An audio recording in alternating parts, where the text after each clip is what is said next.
നമ്മൾ സ്നേഹിച്ച് ലാളിച്ച് വളർത്തുന്ന നമ്മളെ കുട്ടികളില്ലേ, അവർ തന്നെ ഒരു ദിവസം നമ്മളെ കുറ്റം പറയുന്ന ഒരു ദിവസം വരും. ഞാൻ ഉദാഹരണം വെച്ച് പറഞ്ഞുതരാം. ഒരിക്കൽ ഞങ്ങളൊരു ഫാമിലി ഫംഗ്ഷനിൽ എല്ലാവരും ഭക്ഷണം കഴിച്ച് അവനവൻ്റെ പ്ലേറ്റ് കഴുകി വെക്കുമ്പോൾ ഒരു 15 വയസ്സുകാരൻ്റെ കയ്യിൽ പ്ലേറ്റ് ഇല്ല. ഞാൻ വിളിച്ചു, നിന്റെ പ്ലേറ്റ് എഴുതാന്ന് വെച്ചു. അപ്പോൾ അവൻ പറഞ്ഞു, എൻ്റെ പ്ലേറ്റ് എൻ്റെ ഉപ്പ കഴുകി വെക്കുന്നതാണ്.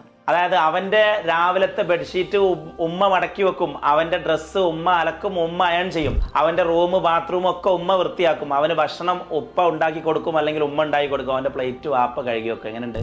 നമുക്ക് തോന്നുന്നു നമ്മളെ കുട്ടികളെ നമ്മൾ ഭയങ്കര ലാളിച്ച് എന്താ പറയുക, അവളെ സ്നേഹത്തോടു കൂടി വളർത്തുകയാണ്, നല്ലതാണ്. നല്ല ഇവൻ ഇനി കടക്കാൻ പോകുന്ന +2 കഴിഞ്ഞാൽ കോളേജിലെ സ്ട്രെസ് താങ്ങാൻ കഴിയില്ല.